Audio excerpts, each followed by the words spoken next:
Voy, kiprigimni uzunligini deb o'zingiz hali ham sun'iy effektlar kiprigiga qo'yib aldab yuribsizmi? Bu videoni ko'ring, sizni ham kipriklaringiz mana shunaqa zo'r bo'ldi. Uzun va qalin kipriklar har qanday qizning orzusidir, chunki ular nigohni o'tkir qiladi.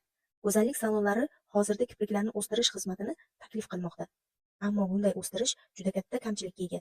Bir muncha vaqt o'tgach, o'stirilgan kipriklar tabiiy kipriklar bilan birga to'kila boshlaydi. Bunday holda uy sharoitida kipriklarni uzaytirish borasida maslahatlardan foydalanish ko'proq mantiqqa to'g'ri keladi. Kipriklarni tiklashning xalqona bir nechta usullari bor. Keling birgalikda ko'rib chiqamiz. Birinchisi o'sha siz bilgan o'sma. O'sma sharq mamlakatlarida kiprik va sochlarni o'stirish uchun keng foydalanilgan. Aytishlaricha uning sharbati shu darajada foydali ekanki, hatto eng kuchli soch to'kilishini ham davolar ekan. Kipriklarni o'stirish uchun atirgul moyidan ishlating. Atirgul moyi ko'z, qovoqlar terisining quruqligi va ta'sirlanishini bartaraf qiladi. Kipriklarning o'sishini tezlashtiradi va ularni ajablantiradigan darajada jilvakor qiladi. Ushbu moyni surib 15 daqiqa qoldiring, so'ng iliq suv bilan yuvib tashlang. Keyingisi kanakunjut moyi. Bu moy hozirda soch, teri, kipriklar parvarishi uchun juda keng ishlatiladi.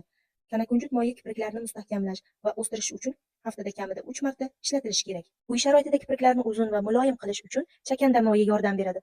Uni maxsus shotka bilan haftada 3 marta kipriklarga qo'llang. Foydalanishning ta'siri o'sha kundayoq seziladi. O'ylaymanki, bu maslahatlarim sizni tabiiy va chiroyli kipriklarga ega bo'lishingizda asqotadi.